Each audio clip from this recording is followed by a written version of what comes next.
විනාඩියක් අරගෙන බලන්න පුළුවන් නම් අද අපි කතා කරන්න යන්නේ ජ්‍යාමිතික ප්‍රමේයවල දෙකක් ගැන. සාමාන්‍යයෙන් ගොඩක් කට්ටියට ජ්‍යාමිති අමාරුයි කියලානේ කියන්නේ. මේක ඇත්තටම මහ ලොකු අමාරුවක් නෑ.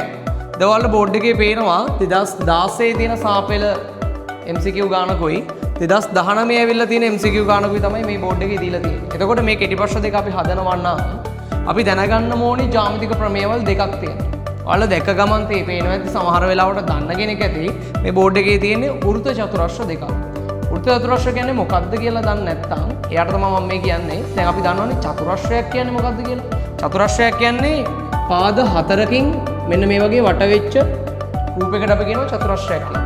එතකොට මේක තියෙන්නේ මේ ශීර්ෂ හතර තියෙන වෘත්තයක් මත නම් අපි ඒවට කියනවා වෘත්ත චතුරස්‍රයක් කියලා. එතකොට මේ බලන්න මේ තියෙන චතුරස්‍රයයි මේ තියෙන චතුරස්‍රයයි දෙකම වෘත්ත චතුරස්‍ර දෙක. එතකොට වෘත්ත චතුරස්‍ර සම්බන්ධයෙන් ජ්‍යාමිතියේ තියෙන ප්‍රමේයවල දෙකක්. එතකොට එන්නේ ප්‍රමේයවල දෙක දන්නවා නම් මේ වගේ ගානක් අපිට ලේසියෙන්ම හදන්න පුළුවන්. මොකද මේක පේපරේ අනිවාර්යෙන්ම එන නිසා. වෘත්ත චතුරස්‍ර සම්බන්ධ ප්‍රමේයවල දන්නේ නැත්නම් මේකේ ප්‍රමේයවල දෙකයි තියෙන්නේ. පළවෙනි එක තමයි ඕනම වෘත්ත චතුරස්‍රයක සම්මුඛ කෝණ පරිපූර්ණකයි.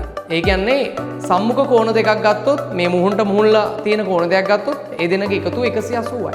එතකොට ඒ ප්‍රමේයට අනුව අපෙන් අහන්නේ මේකේ CDA කෝණය. ඒ කියන්නේ මෙන්න මේ කෝණය. මෙන්න මෙයා අපෙන් අහන්නේ. හරි ලේසි. වෘත්ත චතුරස්‍රයක සම්මුඛ කෝණ පරිපූර්ණකයි නම් ඒ කියන්නේ දෙන්නගේ එකතු 180යි නම් මේ දෙන්නගේ එකතු 180ක් වෙන්න ඕන. එහෙනම් මෙයා අංශක 80ක් කියන්නේ මෙයාව අපිට කෙලින්ම ගන්න පුළුවන් CDA කියන්නේ 100යි. එතකොට ඒකට මහ ලොකු වෙලාවක් කියන්නේ නැහැ. හරි 180 සෙට් වෙන්න මෙතනට කීයක් මදිද කියලා බැලුවා නම් ඉවරයි. එතකොට වෘත්ත චතුරස්‍ර සම්බන්ධ දෙවෙනි ප්‍රමේයයක් දන්නවා නම් අපිට මෙන්න මේ ගානක් හදලා දාන්න පුළුවන්. දැන් බලන්න අර කිව්ව එකට අනුව අපිට y වලාගේ නම් එකපාරෙන්ම ගන්න පුළුවන් නේ.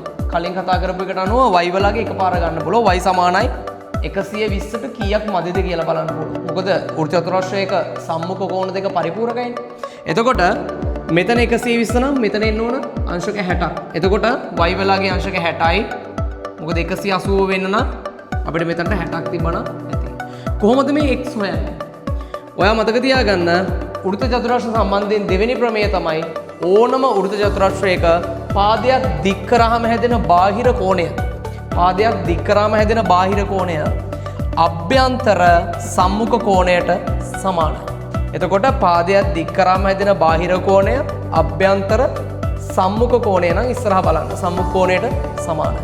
එතකොට පුතේ මෙන්න මේ දෙන්න සමානයි කියලා ඒ ප්‍රමේයට අනුව අපිට ගන්න පුළුවන්. එතකොට x වලාගේ කෙලින්ම 70යි කියලා ගන්න පුළුවන්. එතකොට වෘත්ත චතුරස්‍ර සම්බන්ධයෙන් තියෙන ප්‍රමේයවල දෙකයි. එකක් තමයි ඕනම වෘත්ත චතුරස්‍රයක සම්මුඛ කෝණ පරිපූර්ණකයි. ඒ කියන්නේ එකතු 180යි. ඒ වගේම පාදයක් දික් කරාම හැදෙන බාහිර කෝණය අභ්‍යන්තර සම්මුඛ කෝණයේ විශාලත්වයට සමානයි. ඉතින් මේ වගේ තවත් ගානක් එක්ක එහෙනම් අපි ඊළඟ දවසේ හම්බෙමු.